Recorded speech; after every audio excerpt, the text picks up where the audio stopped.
بسم الله الرحمن الرحيم.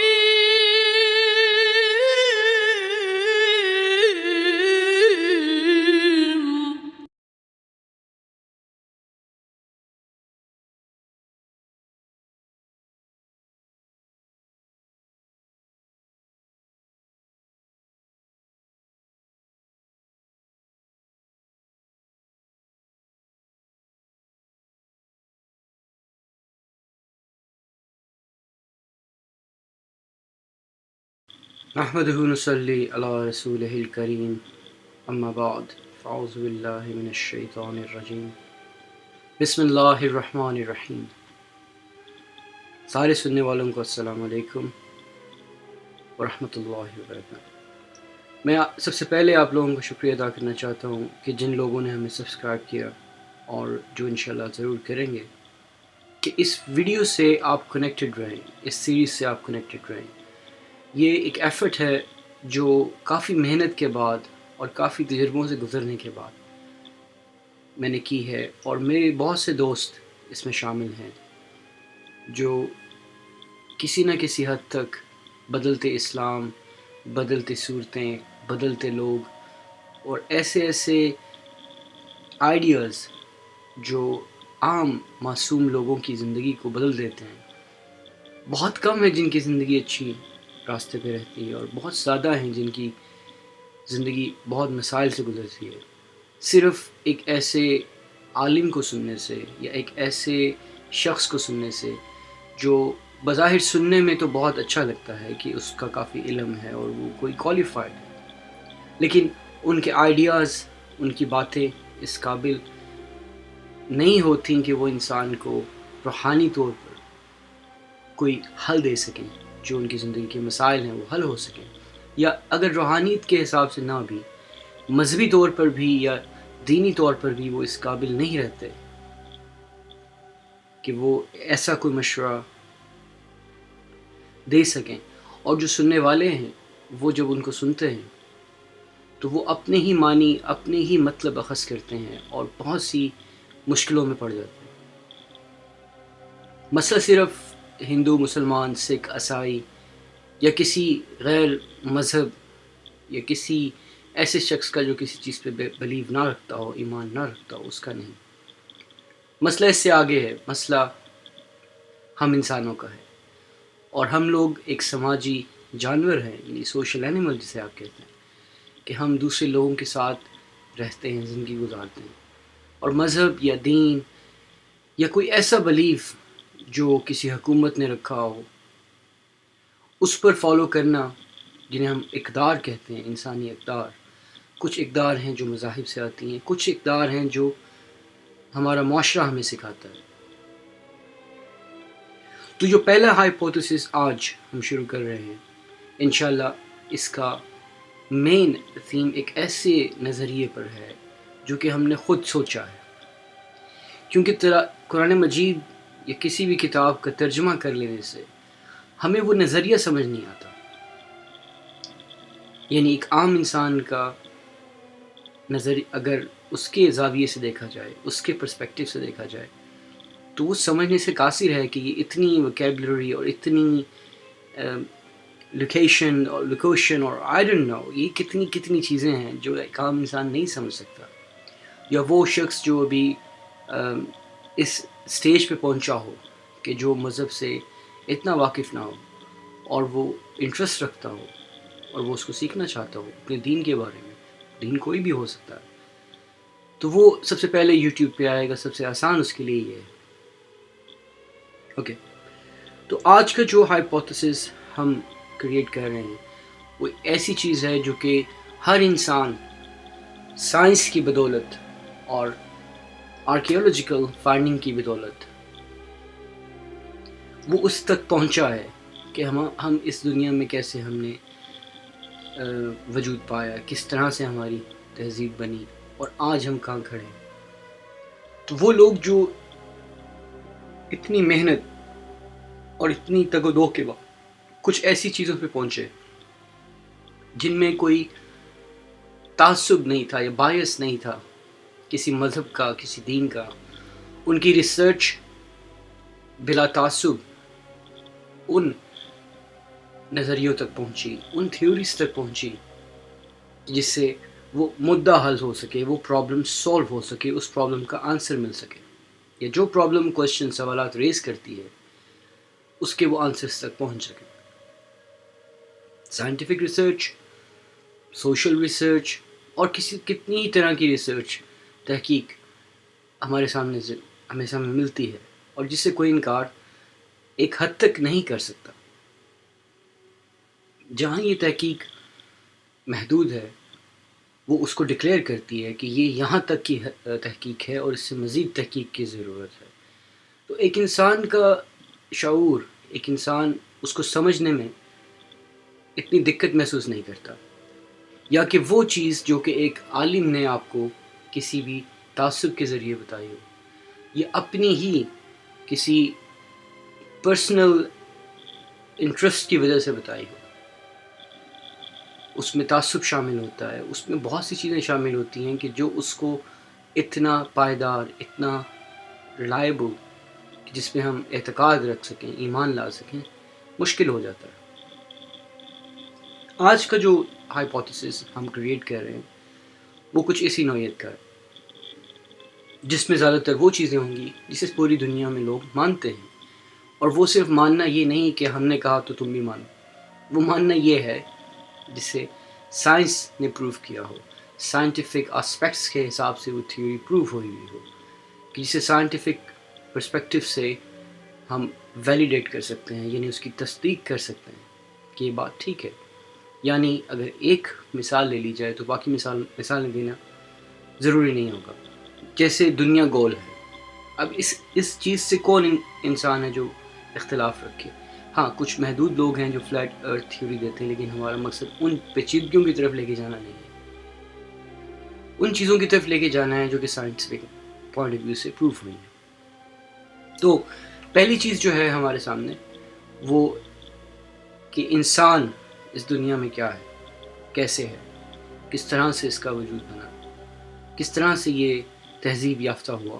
دوسری اسپیشیز یعنی دوسری مخلوقات، یعنی جو جانور ہیں، جو پرندے اور جو دوسرے قسم کی نباتات ہیں، جیسے درخت ہو گئے، پہاڑ ہیں، اور کافی ایسی چیزیں ہیں جو سمندروں میں پائی جاتی ہیں، ان اسپیشیز نے، ان مخلوقات نے اس طرح کا وجود کیوں نہیں رکھا جیسا کہ انسان کی ایک اسپیشیز نے رکھا۔ اس کو شروع کرنے کے لیے جو چیزیں انسان آج تک معلوم کر سکے ہیں سائنٹیفک پوائنٹ آف ویو سے، آرکیولوجیکل بیسس پر، وہ بہت مختصر سا ہے اور بہت جامع ہے، جس کو ہم آسانی سے بتا سکتے ہیں، اور بچوں کی کلاسز میں ہم پڑھتے آ رہے ہیں کہ انسان اس طرح سے بنا۔ اس کا پہلا مرحلہ تو بگ بینگ تھیوری ہے، کہ جہاں پر ایک یہ تھیوری پریزنٹ کی جاتی ہے، ظاہر ہے کہ ہم اس وقت موجود نہیں تھے، یہ کروڑوں خربوں سال پرانی بات ہے، کہ یہاں پہ کوئی وجود نہیں تھا ہماری کائنات میں، اور ایک دھماکہ ہوا جسے بگ بینگ تھیوری کہتے ہیں، جس سے ہماری کائنات کی بنیاد ہوئی۔ اب اس میں کیا ڈیٹیل ہے، کیا تھیوریز کے ڈفرینٹ اینگلز ہیں، اور کتنی سب تھیوریز اس سے ڈیوائڈ کرتی ہیں، ان کو بتانا یہ مقصد نہیں، کیونکہ وہ چیز پیچیدہ ہو جائے گی، مشکل ہوگی کہ ہم سمجھیں۔ تو یہاں تک کی بات اگر ہم رکھیں ایک کہانی کے طور پر، کہ بگ بینگ ہوا، ایک دھماکہ ہوا جب کچھ بھی نہیں تھا، نہ زمین تھی، نہ آسمان تھے، کچھ بھی نہیں تھا، اور ایک دھماکہ ہوا، اور اس دھماکے سے، جسے ہم بگ بینگ کہتے ہیں، یہ سارے پلینٹس اور کہکشائیں اور کائنات وجود میں آئے۔ ان کے وجود میں آنے سے جو ذرے بنے، ان ذروں میں سورج بھی شامل ہے، زمین شامل ہے، مریخ شامل ہے، دوسرے پلانٹ شامل ہے، جو دوسرے سیارے جیسے زمین ہے اس طرح کے سیارے وجود میں آ رہے ہیں، اور اس طرح سے یہ سیارے ایک ستارے کے گرد گھومنے لگے، جس ستارے کو ہم سورج کہتے ہیں، جس طرح سے ہماری ملکی وے، ہماری کہکشاں، ہمارا سولر سسٹم ہے، اس میں کتنے ہی قسم کے سیارے ہیں، پلینٹس ہیں، ہر سیارے کے گرد ایک یا دو یا چار ڈفرینٹ چاند ہیں. ہماری زمین کا ایک مون ہے، ایک چاند ہے. اس کا بھی اس طرح سے کنسیپٹ دیا جاتا ہے کہ یہ دو پلینٹ تھے، دو سیارے تھے جو آپس میں ٹکرائے، اور جو ایک سیارہ تھا وہ اس میں بڑا ہو گیا، اس نے اس کے دھماکے کو سہا، اس کولیجن کو سہا، برداشت کیا. اور جو دوسرا پلینٹ تھا وہ ٹوٹ کر آدھا رہ کر ہمارا چاند بن گیا. تو آج کی دنیا ہمارے سامنے اس طرح سے بنی کہ چاند کشش ثقل کی وجہ سے، گریویٹیشنل فورس کی وجہ سے ہماری زمین کے گرد گھومتا ہے، اور ہماری زمین جو ستارہ ہماری سولر سسٹم کا ہے یعنی سورج، اس کے گرد گھومتی ہے. یہ فیکٹس ایسے ہیں کہ جسے ہم ڈینائی نہیں کر سکتے، یہ سائنٹیفکلی پروون ہے. اس میں کوئی ریلیجس وہ کنفلکٹ نہیں ہے، اس میں کوئی ایسی چیز نہیں ہے کہ ایک ملک یا ایک مذہب یا ایک دین اس سے اختلاف کرتا ہو. ہاں کئی صورتوں میں ہو سکتا ہے، جسے فلیٹ ارتھ تھیوری کہہ سکتے ہیں، کچھ لوگ اس سے چیلنج کرتے ہوں گے، لیکن جو چیز ہمارے سامنے ثبوت کے طور پر ہے سائنٹیفکلی، اگر اس پہ بلیف کیا جائے تو وہ اسے کسی کو اعتراض نہیں ہوگا. دوسری چیز جو اس دنیا میں جب یہ دنیا تخلیق ہوئی تو اس سے بھی ہم واقف ہیں کہ اس دنیا میں آگ تھی، آگ ٹھنڈی ہوئی، پانی وجود میں آیا، پانی کے اندر ڈی این اے کریٹ ہوا. ڈی این اے وہ چیز ہے جس سے زندگی کا آغاز ہوا. اس میں بیکٹیریا، فنگائی، وائرسز، پھر جیسے یہ ڈی این اے اپنی شکلیں، اپنی ترتیب کو بدلتا گیا تو مخلوقات نے جنم لیا. اس میں کچھ سمندری مخلوقات تھیں، کچھ زمینی مخلوقات ہوئیں، اور کرتے کرتے جو ہماری ایک مین تھیوری ہے جسے ریلیجن بہت چیلنج کرتا ہے، یہاں پر ہمارا اختلاف شروع ہوتا ہے مذہب کا اور جو سائنٹیفک تھیوریز ہمارے سامنے ہیں، یعنی theory of evolution. Charles Darwin اس کا موجود تھا، اس تھیوری کا. اس کے مطابق انسان اس وجود میں آنے سے پہلے کسی اور وجود میں تھا، یعنی وہ بندروں کی اسپیشیز میں سے ہے، اور گوریلاز جو ہیں اس سے بہت کلوز ہے. اور جیسے جیسے وقت گزرتا رہا ان گوریلاز، ان بندروں کی ایک اسپیشیز نے اپنے ماحول کو مختلف طریقوں سے برداشت کیا، اور اس کا جو جسم تھا وہ تبدیل ہوتا رہا اپنے گرد و نواح کی وجہ سے، اپنے ماحول کی وجہ سے. اس میں کچھ تبدیلیاں آئیں جس کی وجہ سے وہ کچھ چیزیں جو اسے بنیادی ضرورت تھی، جس طرح یہ بھی تصور تھا کہ پہلے انسان کی دم تھی، تو وہ دم جب اس نے یوز کرنا چھوڑ دی، جب وہ بھاگنا شروع کیا اس نے اور وہ شکار دوسرے طریقے سے کرتا تھا، اس کے جسم میں ایسی تبدیلیاں پیدا ہوئیں کہ جو اس سے پچھلی اسپیشیز میں یا اس سے پچھلی جو اس کی طرز تھی، یعنی جس میں وہ گوریلا تھا، اس سے بدل کر وہ ایک انسان بنتا گیا. جس سے دوسری تبدیلی یہ ہوئی کہ اس نے سوچنا شروع کیا ذرا ڈفرینٹ لیول پر، ایک مختلف رتبے پر، جس کی وجہ سے اس کے ذہن کا سائز بڑھا اور اس میں ذہانت کا اضافہ ہوا. اب یہ سائنٹیفک تھیوریز ہیں جسے بہت سمپلی ہم ایکسپلین کر سکتے ہیں کہانی کے ذریعے. اس میں پیچیدگی میں جانا وقت کا ضیاع، لیکن کوئی انسان اگر جانا چاہے تو وہ جا سکتا ہے. ایک عام انسان کی سوچنے کے لیے یہی کافی ہے کہ جو سائنٹیفک ویو چارلز ڈارون کی ہے، اس میں ایولیوشن جسے ہم کہتے ہیں، ارتقاء، نظریہ ارتقاء، ایولیوشن تھیوری، اس کا مطلب کیا ہے کہ انسان ایک جانور تھا، بندر تھا، بندر سے وہ تبدیل ہوتا گیا، تو پھر وہ جو آج کا انسان ہے، اس کی اسپیشیز جو آج موجود ہے، اس طرح سے وہ بنا.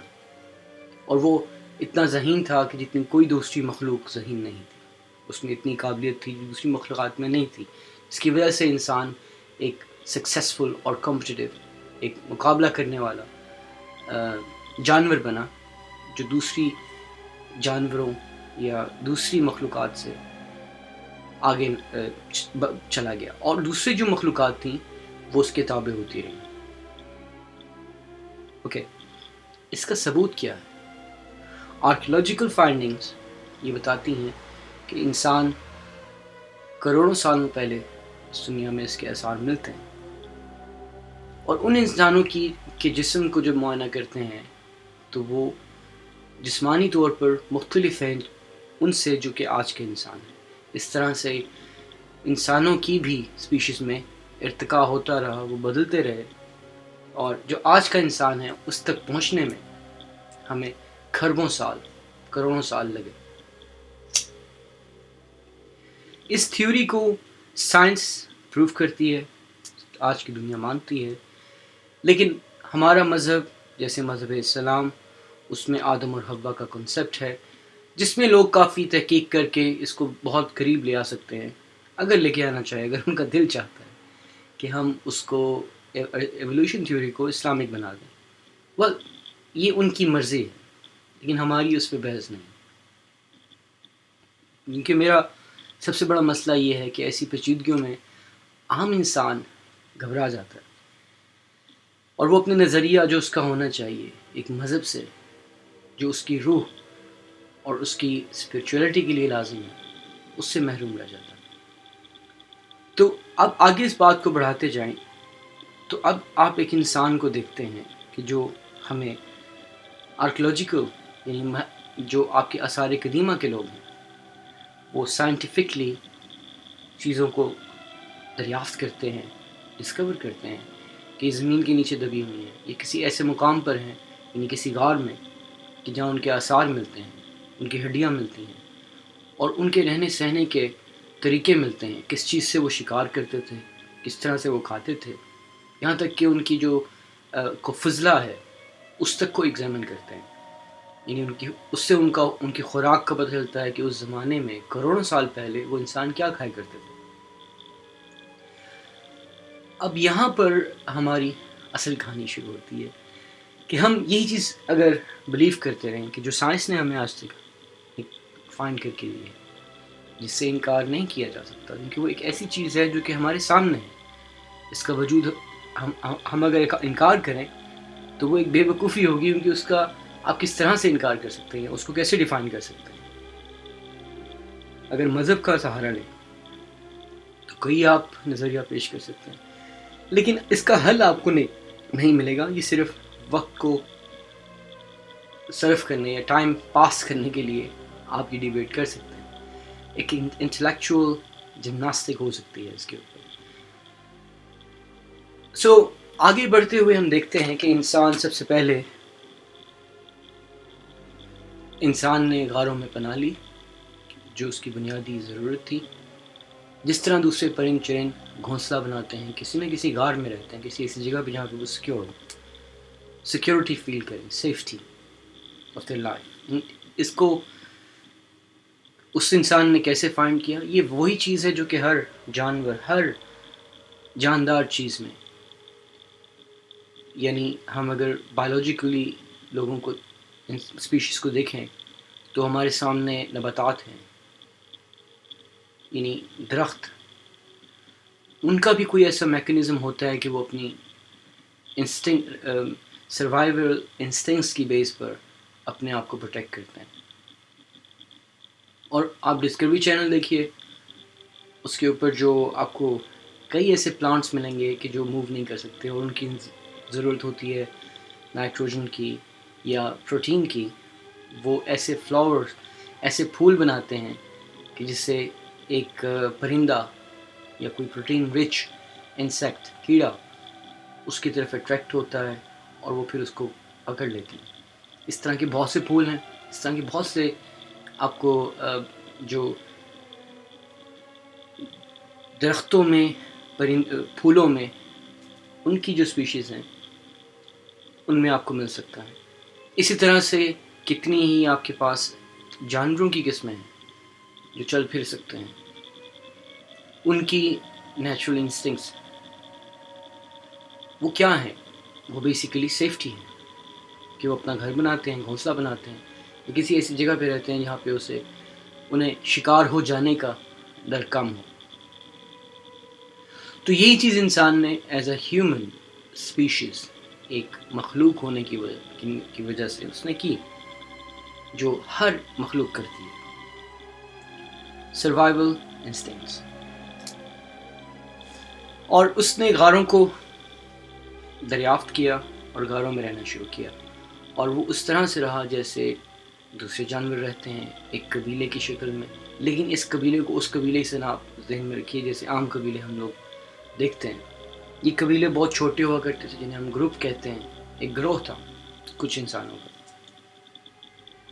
جب یہ لوگ اکٹھے رہے تو ان کو ضرورت خوراک کی تھی، جو ہر جانور کو ہوتی ہے، اور جیسے وہ تلاش کرتے ہیں، یہ انسانی جانور بھی اسی طرح سے شکار کو تلاش کرتا تھا خوراک کے لیے۔ کیونکہ اس میں ذہانت بڑھتی رہی اور اس کی جسمانی چیز تبدیلی جو تھی وہ اس کی فیور میں جاتی رہی، اور اس کی وجہ سے اس نے اس طرح کے ہتھیار بنائے کہ وہ اپنے شکار کو آسانی سے پکڑ سکتا تھا، اپنے سے کتنے ہی گنا بڑے جانور کو پکڑ سکتا تھا۔ اور آپ نے کئی جانوروں میں ایسی انٹیلیجنس، ایسی ذہانت دیکھی ہوگی کہ وہ بڑے طریقے سے شکار کرتے ہیں، جس میں ان کی انرجی، ان کی جو توانائی ہے وہ کم سے کم لگے، اور وہ زیادہ سے تھوڑے وقت میں اچھے شکار کو پکڑ سکیں۔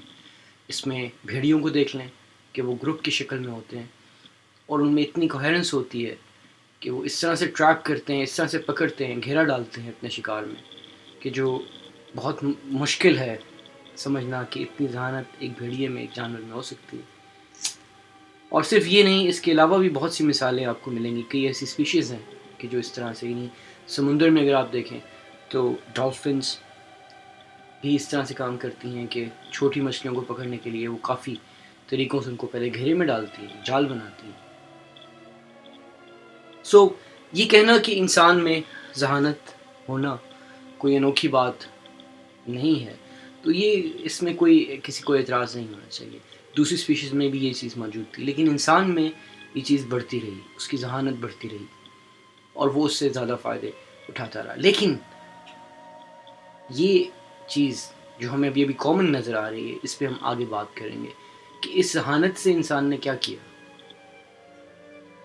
اس ذہانت کو اگر ہم بایولوجیکل رکھیں، کہ اگر ہماری کسی بھی اسپیشیز، کسی بھی مخلوق میں یہ ذہانت پائی جاتی ہے، تو ہر اسپیشیز کو وقت کے ساتھ ساتھ اس طرح سے ہونا چاہیے تھا جیسے انسان ہے۔ ایک سوال کھڑا ہو سکتا ہے، اس کا جواب صرف یہ ہے کہ جس سے انسان کی جو ذہانت ہے اس میں اضافہ کیسے ہوتا رہا، اور وہ انسان کی مخلوق جو ہے وہ دوسری مخلوقات سے کس طرح سے ڈفرینس ہے، دوسری کریشن سے کیسے مختلف ہے، دوسری اسپیشیز سے اتنی آگے کیسے نکل گئی۔ یہ ہے کہ انسان نے اپنے علم کو، یعنی جو انفارمیشن اس کے پاس تھی، جو ذہانت اس کے پاس تھی، وہ اس نے ٹرانسفر کیا اپنی آنے والی نسل میں۔ مثال لے لیجئے کہ وہ شخص جو ایک غار میں رہتا تھا، انسان، اور اس کی ایک میل ہے اور ایک فیمیل۔ اب جو بچہ، جو پروڈکشن ان کی ہوئی، اس بچے میں وہ طاقت، وہ توانائی موجود تھی جو ایک بوڑھے انسان میں موجود نہیں تھی۔ اب ایک گروپ کے اندر یہ جانوروں میں بھی چیز پائی جاتی ہے کہ وہ زیادہ توجہ اس بوڑھے کو نہیں دیتے، زیادہ توجہ اس بچے کو دیتے ہیں، کہ وہ بچہ جب جوان ہوگا تو وہ ایک تو شکار کے گروپ کو اسٹرینتھن کرے گا، مضبوط کرے گا اس گروپ کو کہ ہم شکار اچھا کھیلیں گے۔ یہ جوان ہوگا، اور اس کو اس سٹیج میں، یعنی بچپنے میں اتنی خوراک دیتے ہیں کہ وہ اس قابل ہو سکے کہ جب جوان ہوگا تو ہمارا ساتھ دے گا۔ یہ جانوروں میں چیز پائی جاتی ہے۔ آپ نیشنل جیوگرافک میں جا کے دیکھ سکتے ہیں، کتنی ڈاکیومنٹریز ہیں جو کہ اینیمل کنگڈمس کے اوپر ہیں، جس میں یہ گروپس کی فارمولیشن ہوتی ہے، وہ بچوں کو بہت پروٹیکٹ کرتے ہیں۔ دوسری چیز آپ یہ دیکھیے کہ انسان سے یہ چیزیں ایکسپیکٹ کرنا کوئی بڑی بات نہیں، کہ انسان نے بھی اسی طرح سے جیسے ہر جانور ہر مخلوق کرتی ہے کیا ہوگا. اس کے بعد کیا چیز ہمیں نظر آتی ہے کہ انسان کیسے مختلف ہوا دوسری مخلوقات سے. اگر مذہب کو ایک سائڈ پہ رکھتے ہوئے ہم وہ بات کریں جو سائنٹیفکلی پروو ہو سکے کہ انسان نے دیواروں پر ہمیں کچھ ایسے آثار ملتے ہیں ان غاروں کے اندر کہ اس نے تصویریں بنانا شروع کی. پھر اس نے کچھ کمیونیکیشن اس طرح سے یعنی اپنی بات کو دوسرے لوگوں تک پہنچانے کے لیے اس طرح سے شروع کی کہ وہ کچھ ڈرا کرتا تھا، بناتا تھا، لکھتا تھا. کچھ لکیریں، کچھ ہاتھوں کی پینٹنگز، تصویریں بناتا تھا. اور یہ چیزیں ہمیں صرف ایز اے فرضی طور پر نہیں ہم کہہ سکتے ہیں نا، یہ حقیقی طور پہ ہمیں ملتی ہیں. یعنی آج سے کتنے ہی لاکھوں سال پہلے کے غار ملے ہیں جہاں پہ انسان کی اسپیشیز موجود تھی اور انہوں نے کافی پینٹنگز کی ہیں اور ان پینٹنگز کے اندر جانور ہیں، کچھ نہ کچھ ایسے میسیجز ہیں. اب دیکھنا یہ ہے کہ انسان ان جانوروں کے ساتھ بھی دیکھا گیا ان تصویروں میں کہ وہ کچھ شکار کر رہے ہیں اور یہ جانور وہ شکار کرتے ہوئے نظر آ رہے ہیں.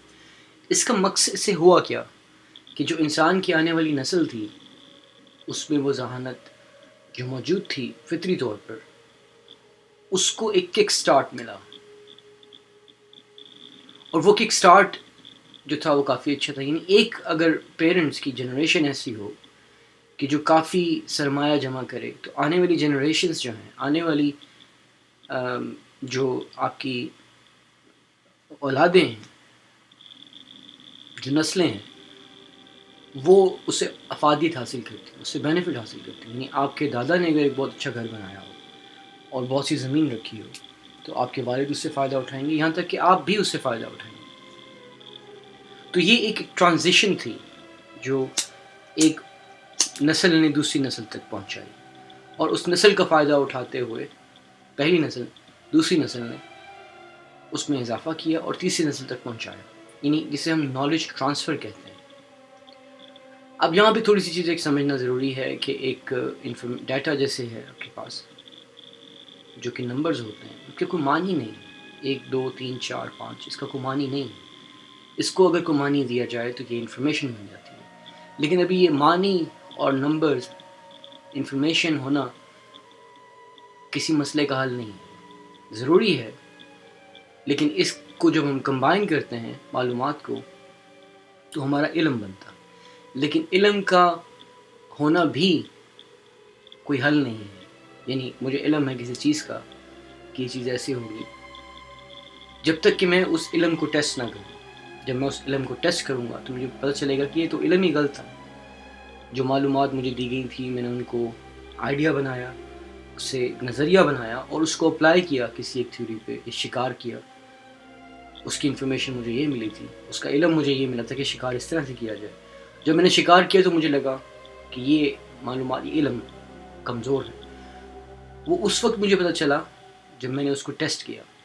تو ہمارے انفارمیشن سسٹم میں اس سٹیج کو جہاں پہ نالج کو ٹیسٹ کیا جائے اس کو ہم وزڈم کہتے ہیں. یعنی بیکم وائز ہے، آپ ایک دانش مند ہو جاتے ہیں، آپ عقل مند ہو جاتے ہیں جب آپ علم کو ٹیسٹ کرتے ہیں یہ علم کسی مسئلے کے لیے اچھا ہے یا برا ہے. آگے چلتے ہیں. تو انسان میں یہ چیز پیدا ہوتی رہی اور انسان اپنے بچے کو وہ چیز ٹرانسفر کرتا رہا. لیکن آپ دیکھیے کہ انسان کس طرح سے تبدیل ہوتا رہا. جیسے جیسے اس کی ذہانت بڑھتی رہی اس نے اوزار بنانا شروع کیے اور وہ اور سیکھتا رہا کہ یہ اوزار کو امپروو کیا جا سکتا ہے. یعنی کہ جانوروں کی ہڈیاں، ان شکار کی ہڈیاں جو وہ کھاتے تھے ان کو یوٹیلائز کیا اس نے. پھر اس نے دیکھا کہ کچھ زمین میں اس طرح کی چیزیں ہیں کہ اگر لکڑی کو جلایا جائے تو اس سے آگ بنتی ہے جس سے یہ کھانا جو ہے یہ مزید مزیدار ہو جاتا ہے، یہ اچھا ہو جاتا ہے. تو وہ اس نے استعمال کرنا شروع کیا آگ کو. آگ سے پھر کچھ پتھر تھے جس میں لوہا تھا یا تانبا تھا، کاپر، اور وہ میلٹ ہوتا رہا. جب کسی نے دیکھا اس کو یہ تو بہت مضبوط پتھر ہے اور چمکتا ہے، تو اس نے اس پتھر سے جس طرح سے لرن کیا تھا، جسے سیکھا تھا کہ ہڈیوں سے ہم اوزار بنا سکتے ہیں جو کہ جانور کو جلدی ہلاک کریں گے، شکار کو، اس نے اس کاپر کو یوز کرنا شروع کیا، پھر وہ لوہا اس کو ملا. اس طرح سے ہم برونز ایج اور پھر ہم دیکھتے ہیں آئرن ایج اور پھر انڈسٹریل ریولیوشن اور پھر بہت سی ساری چیزیں ہمارے سامنے آتی ہیں جس پہ ہم بات کریں گے بہت جلدی. تو اب یہ دیکھیے کہ انسان کی بدلتی ہوئی معاشرے میں تبدیلی آ رہی ہے. مطلب ہے کہ اس میں کیا تبدیلی ہے کہ انسان بہتر سے بہتر ہوتا جا رہا ہے. یہ سب کس طرح سے ممکن ہو؟ جس ہم نے پہلے کہا کہ اپنے علم کو ٹرانسفر کیا، نالج ٹرانسفر کیا ایک جنریشن نے دوسری جنریشن کو. اس میں مسئلہ کیا تھا؟ سب سے بڑا مسئلہ یہ تھا کہ ان کی کمیونیکیشن ہونی چاہیے تھی. شروع میں جو سب سے آسان انفارمیشن انہوں نے دیکھی کہ ہم کمیونیکیٹ کیسے کریں، یا وہ اشاروں سے بات کرتے ہوں گے یا کوئی ایسی چیز دیتے ہوں گے، کیونکہ ہم دیکھتے ہیں کہ کئی جانور بھی آپس میں کمیونیکیشن کرتے ہیں جس کو ہم نہیں سمجھ سکتے. تو یہ کہنا کہ سائنس نے ان کی کمیونیکیشن کو فائنڈ آؤٹ کیا، اٹ ول بی ویگ، وہ بہت مبہم سا ہوگا، مشکل ہوگا کہ وہ ہم کہہ سکیں کہ شروع کے زمانے کے انسان کی ہمیں کتاب نہیں ملتی، لیکن ہمیں دیواروں پر وہ بنے ہوئے نقش ملتے ہیں، اور وہیں سے ہو سکتا ہے کہ انسان نے یہ چیز محسوس کی ہو آنے والے لاکھوں سالوں کے بعد کہ ہمیں یہ جو نالج ٹرانسفر کی ایک چیز ہے جو ہماری نیچر میں بن گئی ہے، جس کی وجہ سے ہم سکسیسفل ہیں، اسے کس طرح سے بہتر بنایا جائے کہ نالج ٹرانسفر، کیونکہ جو نالج بڑھتا جا رہا ہے تو وہاں سے انسان بڑھتا گیا اور یہ انسانی معاشرے کی تخلیق ہوئی. اب معاشرے کی کیا ڈیفینیشن ہے کلچر کی، اس پہ بھی ہم بات کریں گے لیکن اگلی ویڈیو میں. اس ویڈیو میں صرف ایک انٹروڈکشن ہے کہ جو یہ ہمارے ہائپوتھیسس کو کریٹ کرے گا کہ ریلیجن کیسے کریٹ ہوا، اس کے لیے یہ چیزیں سمجھنا ضروری. تو انسان بدلتا گیا اور ٹرانسفر کرتا گیا اپنے علم کو اور اپنی ذہانت کو، یعنی وزڈم کو. اور یہ چیز جب انسان نے محسوس کیا کہ ہم غاروں میں رہتے ہیں، ہمیں کچھ ایسی چیز بنانی چاہیے کہ ہم سیکیور نہیں ہیں، اور غار کوئی ایک مقام پر ہے، کوئی دوسرے مقام پر ہے، تو جگہ کی کمی ہے. اور جب ہم بہت کنجسٹڈ ہو جاتے ہیں، یعنی ایک جگہ پہ بہت سارے انسان جمع ہو جاتے ہیں، بیماری لگ سکتی ہے اور انسان مرتے ہیں.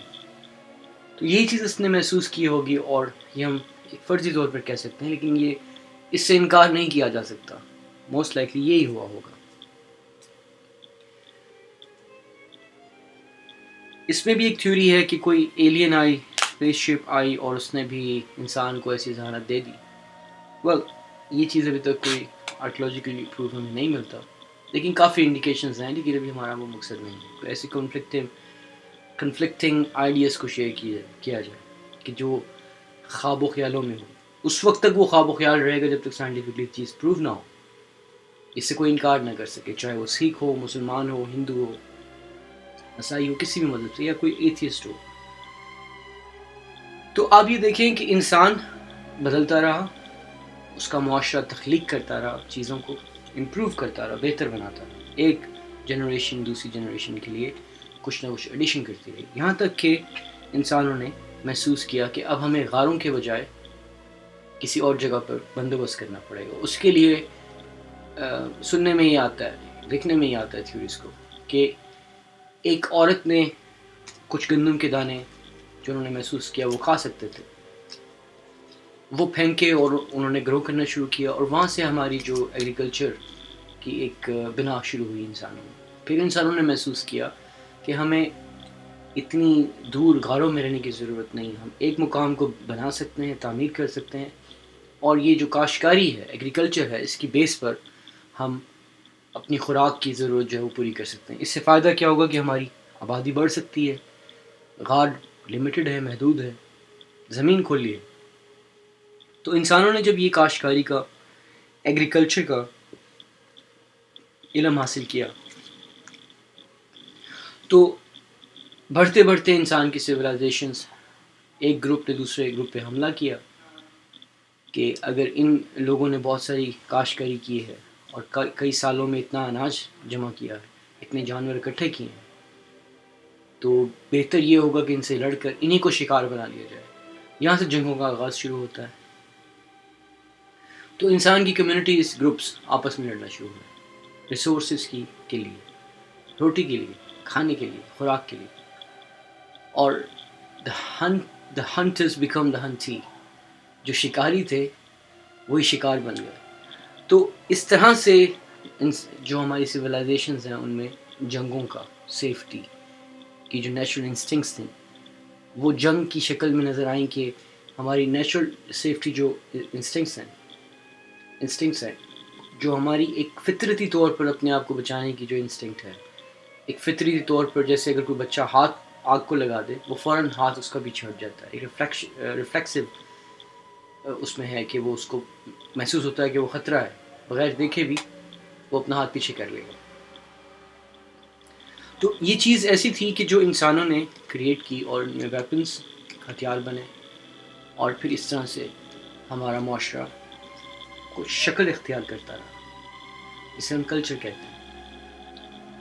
اس کلچر کا وجود پہلے بھی تھا اور اب یہ امپروو ہو رہا تھا, جس کو ہم بعد میں آگے ڈسکس کریں گے. تو ہم نے کچھ چیزیں کیا دیکھیں کہ ایک بہت ضروری چیز جس نے انسانی مخلوق کو کامیاب بنایا دوسری اسپیشیز سے, وہ یہ ہے کہ اس نے علم کو ٹرانسفر کیا ایک سے دوسرے تک, ایک نسل سے دوسرے تک. دوسری چیز ہم نے کیا دیکھی کہ یہ معاشرہ اس طرح سے بہتری کی طرف جاتا رہا اور اپنی زندگی کی زندگی جو تھی اس کو آسان سے آسان کرتا رہا. تیسری چیز جو ہم اب ڈسکس کرتے ہیں کہ جب انسان اتنی مختلف مراحل سے گزرتا رہا, اتنی نسلیں گزرتے ہیں اس کو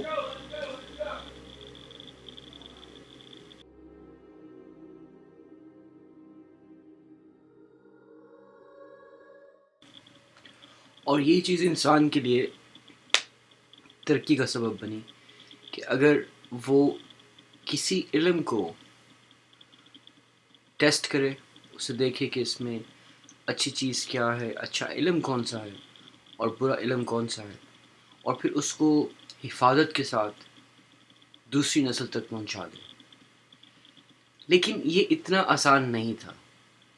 جس طرح انسان نے صدیوں میں اپنے ہتھیاروں کو بہتر بنایا, جس طرح سے وہ قدرت کی جو مہیا کی ہوئی چیزیں اس کو ملتی رہیں, اور وہ اپنے روزگار کے لیے, اپنی خوراک کے لیے ان ہتھیاروں کو مضبوط بناتا رہا, ان کو زیادہ پروڈکٹیو بناتا رہا, زیادہ کارآمد بناتا رہا.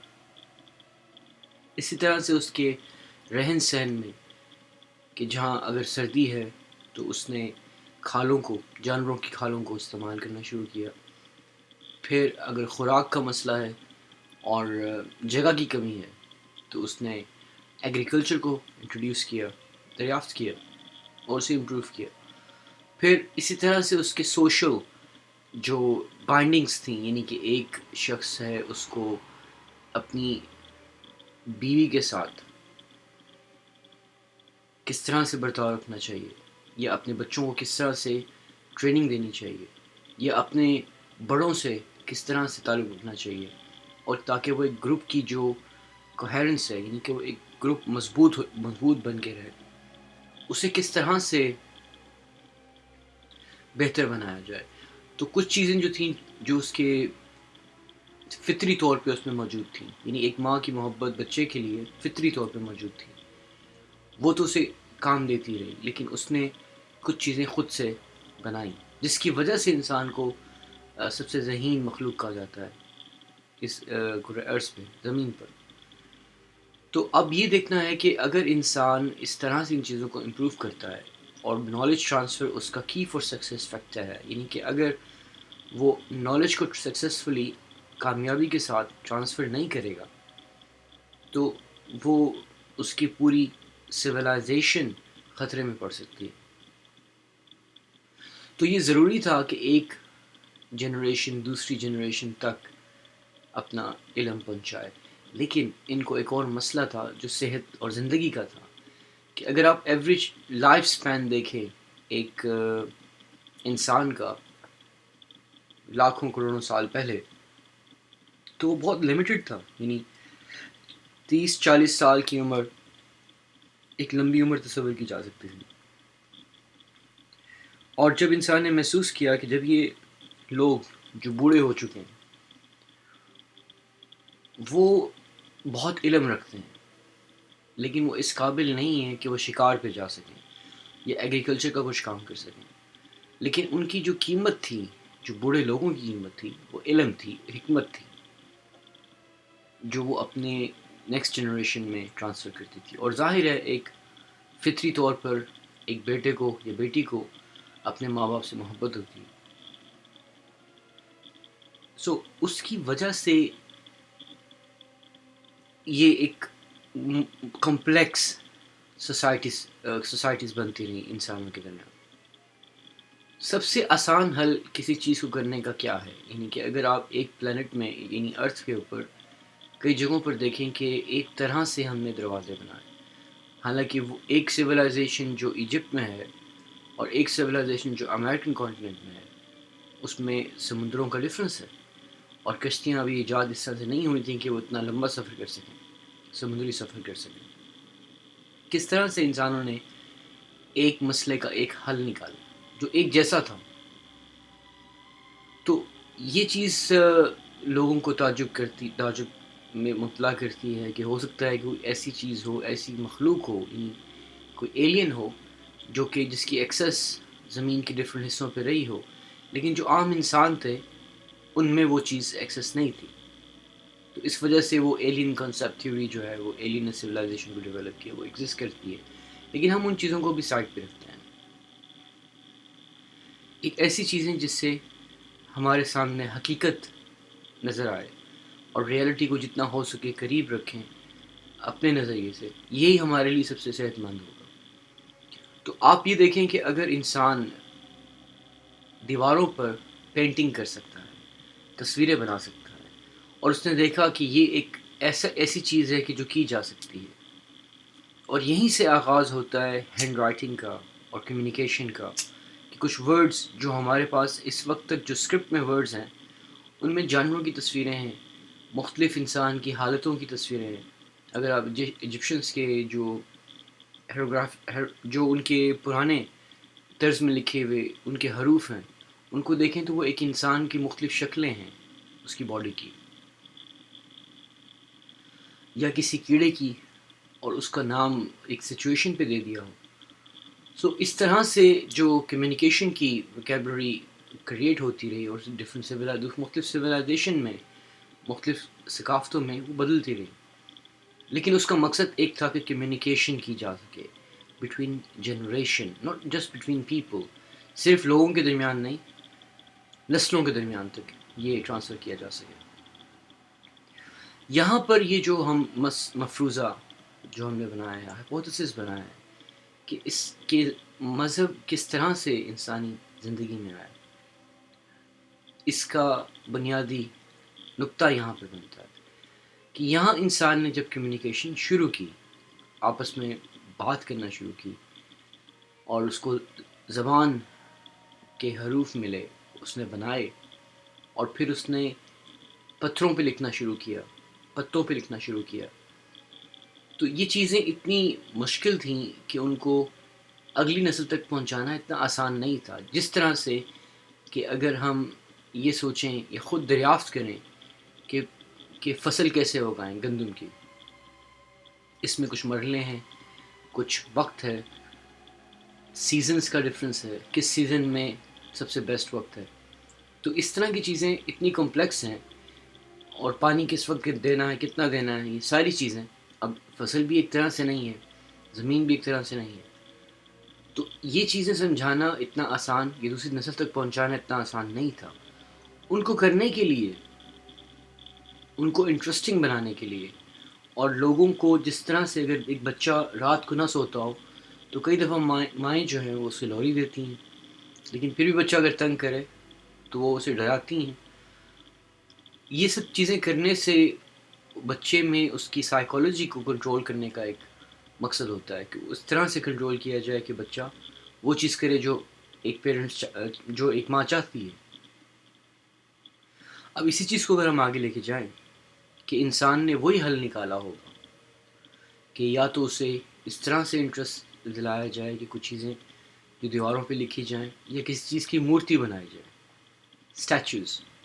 اور جب آپ پریویس اولڈ ریلیجنس کو دیکھتے ہیں تو آپ اس میں سرپرائز ہوں گے کہ آپ کو یہ چیز حیران کرے گی کہ کس طرح سے اگر ہندوازم کو دیکھا جائے تو کتنی ہی چیزوں میں آپ کو بت نظر آئیں گے جن کی کچھ اسپیشلٹی ہے. یعنی کوئی محبت کی دیوی ہے، دیوتا ہے، کوئی دولت کی دیوی ہے جیسے لکشمی دیوی جس سے بہت مشہور ہے، کوئی جنگ کا دیوتا ہے، اور یہ گریک میتھولوجی میں بھی آپ کو ملے گا. جو آپ کا تھور ہے وہ جنگ کا خدا ہے. اسی طرح سے اگر آپ پری اسلامک سویلائزیشن تک جائیں تو اس میں بھی آپ کو اتنے سارے 300 خدا ملتے ہیں، گوڈز ملتے ہیں، ان کی مورتیاں ملتی ہیں جو کعبہ شریف میں تھیں. اس کے علاوہ جو پریویس سویلائزیشنز ہیں جنہوں نے بہت زیادہ ہماری دنیا میں اپنے نشان چھوڑے ہیں، مصری، ایجپشین جو تھے، اور اس سے پہلے جو سویلائزیشنز تھیں بابل و نینوے، ان لوگوں نے جو چیزیں چھوڑی ہیں ان میں بھی کئی روایتیں تھیں. یعنی ایک سویلائزیشن جب دوسری سویلائزیشن پہ حملہ کرتی تھی تو وہ لوگ کیا کرتے تھے کہ دوسروں کے بت اٹھا لاتے تھے. یعنی ہمارے ہاں رواج ہے کہ دوسروں کے بت توڑ دو، اپنے خدا کو منواؤ، لیکن وہاں الٹا حساب تھا کہ وہ کسی قبیلے پہ جب حملہ کرتے تھے اس قبیلے کا خدا اپنے ساتھ لے آتے تھے کہ now we own your god. اس کو اگر آپ دوسرے نقطے سے دیکھیں کہ صرف طاقت مسئلہ نہیں ہے، مسئلہ دوسرا ہے کہ یا خدا کو ہم علم سمجھیں، ایک ایسا علم جو کہ جنریشن سے جنریشن پاس تھرو ہوا ہے، تو وہ علم چراتے تھے وہاں سے کیا؟ یہ بھی ایک بات سوچی جا سکتی ہے. دوسری چیز کیا ہے کہ جس طرح سے محبت کی دیوی یا فرٹیلٹی کی دیوی یہ بھی مشہور ہے. ہر سویلائزیشن کے اندر کچھ نہ کچھ آپ کو ایسی ٹریٹس ملتے ہیں، ایسے نشان ملتے ہیں جس سے پتہ چلتا ہے کہ کسی نہ کسی علم کے اوپر کوئی نہ کوئی دیوی یا دیوتا کی مورتی بنائی گئی ہے. اور جو اس کے پریسٹ ہیں وہ پریسٹ اس میں اسپیشلائز ہوتے ہیں. یعنی کسی کو محبت میں کوئی ناکامی ہے تو وہ محبت کی دیوی کے پاس جائے گا. اب دیوی تو بولتی نہیں ہے، شی از مین میڈ، وہ تو پتھر کی بنی ہے.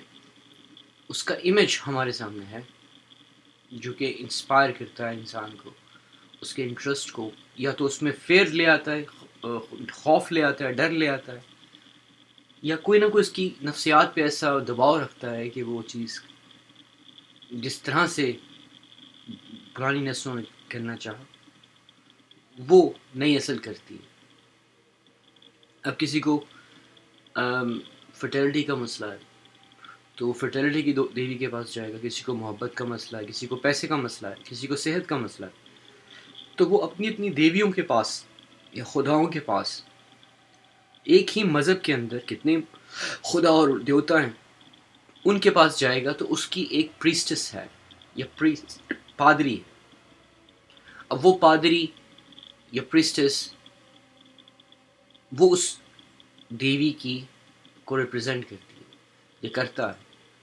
تو وہ دونوں یا ان میں سے کوئی بھی اس انسان کو جو بھی اس کا مسئلہ ہے، جیسے فصل کا مسئلہ ہے کہ خوراک نہیں ہے یا ابھی وہ فصل اگانے لگا ہے، تو وہ فرٹیلٹی کی دیوی کے پاس جائے گا. لیکن دیوی تو بولے گی نہیں، تو پھر وہ ظاہر پریسٹس سے بات کرے گا یا کرے گی. تو وہ پریسٹس یا پریسٹ اس کو کچھ نہ کچھ ایسی چیز بتائے گا کہ جس سے اس کی فصل میں بہتری ہوگی.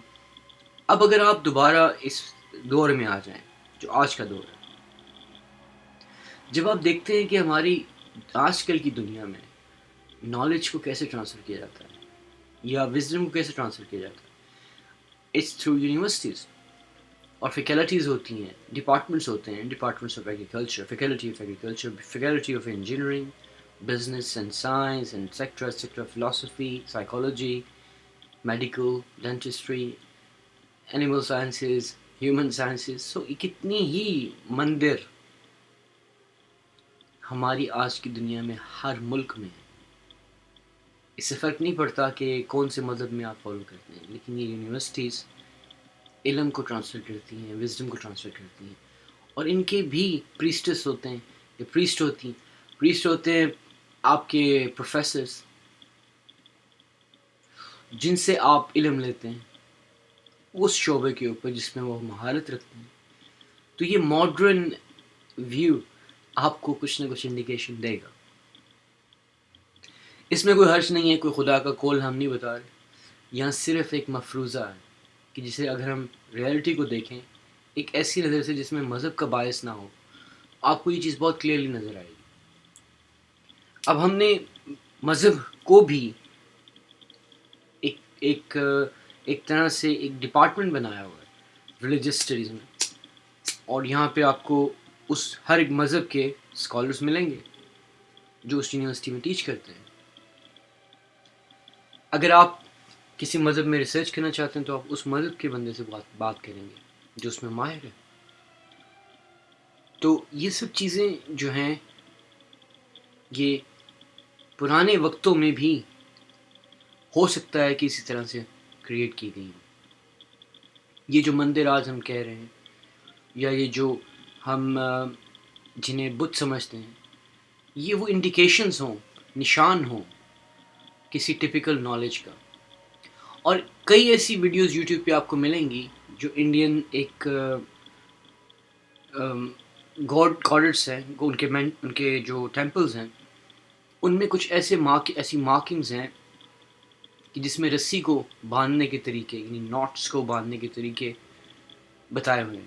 یعنی اس میں انہوں نے کندہ کیے ہوئے ہیں دیوار کے اوپر، انہوں نے انگریو کیے ہوئے ہیں. لیکن ہم آج کل کا ہندو ان کو دوسرے طریقے سے دیکھتا ہے. لیکن وہ جب ایک ریسرچر ہے یوٹیوب پہ، اس کی کافی ویڈیوز ہیں، انڈین آرکیولوجی کے اوپر بہت کام کرتے ہیں وہ بیسیکلی دیکھتے رہے، انہوں نے اس کے امیجز رہے اور پھر اپنی رسیوں سے انہوں نے اس طرح کا ناٹ بنانے کی کوشش کی. وہ ایک اسکاٹس کی جو ٹریننگ ہوتی ہے اس طرح سے وہ رسیوں کی ایجوکیشن دی گئی. وہ سانپ کی شکل میں رسیاں تھیں جن کے ڈفرینٹ ناٹس تھے، اور وہ علم سے رسیوں کے بارے میں ہو سکتا ہے ہو. تو آپ کو بہت ساری ایسی انڈیکیشن ملیں گی. کچھ ایسی ہیں کہ جس کی سمجھ نہیں آتی، جیسے کسی انسانی جان کی قربانی دیں گے، جو ہمارے امریکن مائن سویلائزیشنز ہیں ان میں ایسی چیزیں ملتی ہیں. ایک حد تک ہم دیکھ سکتے ہیں کہ کسی نہ کسی طرح سے علم کسی نہ کسی مندر میں ملے گا. جو آج کل کی دنیا میں مذہب ہے میرے خیال سے وہ روحانیت کی پرابلم کو سالو کرتا ہے. ہم مذہب کے پاس آج کل کی دنیا میں اس وجہ سے نہیں جاتے کہ مذہب ہمیں کچھ ایسی چیز دے جسے ہم کہیں کہ وہ ہماری لیونگ یعنی روزگار کو پرووائڈ کرے. تو وہ کوئی مسجد آپ کو نہیں دے گی، مسجد آپ کو نہیں دے گی، کوئی مندر آپ کو نہیں دے گا. اگر آپ کو جاب فائنڈ کرنا ہے یا جاب کرنی ہے تو آپ کسی جاب سینٹر کے پاس جائیں گے، کسی دکان کے پاس جائیں گے، کسی کمپنی کے پاس جائیں گے، وہ آپ کو روزی دے گی. مسجد آپ کو روزی نہیں دے گی.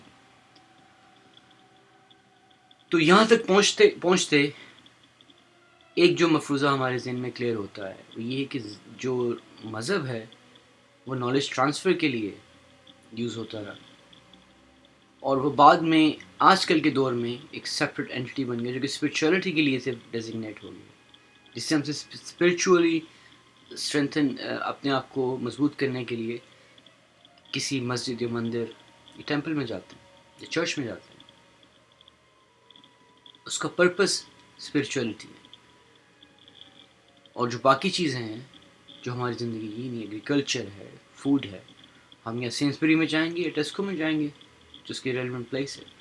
لیکن یہ تو بہت ایڈوانس معاشرہ ہے جس میں ہم رہ رہے ہیں. اس وقت سے اگر سوچا جائے کہ مذہب کو کس طرح سے کریٹ کیا گیا تھا تو مذہب کنیکٹڈ تھا زندگی کے ہر ایک چیز سے، کیونکہ اس میں اسپرچولیٹی بھی موجود تھی، اور اس کو اس طریقے سے پریزنٹ کیا گیا تھا کہ لوگوں کا انٹرسٹ اس میں رہے، یا تو لوگ اسے خوف کھائیں یا دوسروں کو ڈرائیں. فار ایگزامپل کئی جنگوں میں یہ بھی مقابلہ ہوتا تھا کہ میرا خدا تمہارے خدا سے زیادہ مضبوط ہے. تو اس کو اگر ہم دوسرے لفظوں میں ٹرانسلیٹ کریں تو لیکن آپ کو سمجھ نہیں آئے گی. لیکن اگر ہم نظریے کو ٹرانسفر کریں کہ تھیوری کیا تھی اس کے پیچھے, اس میں یہ ہو سکتا ہے کہ ہمارے پاس زیادہ نالج ہے, ہمارے پاس زیادہ وزڈم ہے تم لوگوں کی وزڈم سے. So be careful, we can attack you and we can conquer you. Then it make sense, جس سے حقیقت سمجھ آتی ہے. تو یہ ہماری ویڈیو آج یہاں پہ پارٹ 1 ختم ہوتا ہے. اس سے اگلی ویڈیو میں انشاءاللہ ہم لوگ جو کام کر رہے ہیں اس وقت وہ کلچر کے اوپر کر رہے ہیں کہ کلچر کیا بیماری ہے, اس کے کتنے کانٹینٹس ہیں, اس میں کیا چیزیں ہیں, کون کون سی بنیادیں ہیں, پلرز ہیں جو کہ کلچر کو فارم کرتے ہیں, ثقافت کو. سو اسٹے ٹیون انشاءاللہ, اور سبسکرائب کریں اور لائک کریں پلیز, اور شیئر کریں. We need to increase the community awareness, کہ ہم اپنے لوگوں کی تعداد کو بڑھائیں تاکہ ڈسکشنز ہو سکیں. ہمیں انٹیلیجنٹ لوگ چاہیے جو سوچ سکتے ہیں. ہمیں کوئی اسکالرز ایسے نہیں چاہیے کہ جو آ کے ایسی چیزیں دیں جو کہ عام انسان نہ سمجھ سکے. So this is the whole purpose of it. یہی مقصد ہے کہ عام لوگوں کو پہلے بنیادی چیزوں کو سمجھایا جائے تاکہ ان کی ایک کامن سینس کریٹ ہو, اور پھر جو ان کی اسپرچولیٹی ہے وہ خود جج کر سکیں کہ یہ چیز ہمارے لیے ٹھیک ہے کہ غلط ہے. اور کلچر کے بعد جو ہماری جو اس سے اگلی ویڈیوز ہیں اس میں بیسیکلی ہم اسلام کو ذرا فوکس کریں گے, کیونکہ ہم لوگ مسلمان ہیں اور ہم لوگوں میں الحمدللہ نالج اپنے مذہب کا ہے, دوسرے مذاہب کا نہیں ہے. تو یہ بہتر نہیں ہوگا کہ ہم کسی کے مذہب کو چیلنج کرتے پھریں اپنی کم علمی کی وجہ سے. تو بہتر ہے کہ اپنے مذہب تک رہ کے بات کی جائے جس کا ہمیں پتہ ہے. اور کوئی ایسے دوست جو کہ ہندو ہیں, سکھ ہیں, کرسچن ہیں, اپنے اپنے مذاہب میں وہ اگر ہم سے بات کرنا چاہتے ہیں, ہمارے سے شیئر کرنا چاہتے ہیں ویوز کو, یا تو اپنا چینل بنائیں اور ہمارے سے کوآپریٹ کریں. We are willing to do that as well. There is no commercial intentions اور انٹینٹ ان اٹ. سو یہاں پہ کوئی ایسی چیز نہیں کہ ہم پیسے بنانا چاہ رہے ہیں یا کوئی ایسی چیز کریٹ کرنا چاہ رہے ہیں کہ جو ہمارے یوٹیوب کے چینل کو سیل آؤٹ کریں گے, اور یہ ایسی چیز اس طرح سے نہیں ہے. اس کا صرف والنٹیئر ایک نان پروفٹ چیز ہے کہ ہماری تھنکنگ ہے کہ ہم لوگوں کو اویئر کرنا چاہتے ہیں, عام لوگوں کو بھی, اور جو لوگ کافی کوالیفائڈ ہیں ان لوگوں کو. کیونکہ جو ترجمے ہمارے مذہب کے اندر قرآن پاک میں یہ لوگ کر رہے ہیں, یہاں تک آج جو لوگ اس چیز کو نہیں سمجھ رہے وہ آنے والے وقتوں میں دیکھیں گے کہ اس سے کافی ڈیمیج ہوگا. اور ڈیمیج کیا ہے کہ لوگ ایتھیسٹ ہو جائیں گے, اور وہ چیز ایتھیسٹ ہونا کوئی ایسی چیز نہیں ہے کہ اسے ہم سمجھیں کہ وہ بہت بری چیز ہے. ہاں انسان سوچتا ہے, لیکن ایک موقع اس انسان کے پاس ہونا چاہیے کہ وہ ذرا مذہب کو صحیح طریقے سے سوچے, پھر وہ ڈیسائیڈ کرے کہ اگر وہ ایتھیسٹ ہونا چاہتا ہے تو وہ اس کی مرضی ہے, اس میں آزاد. انشاءاللہ نیکسٹ ٹائم انشاءاللہ آپ سے ضرور مزید ہم شیئر کریں گے انفارمیشن. السلام علیکم.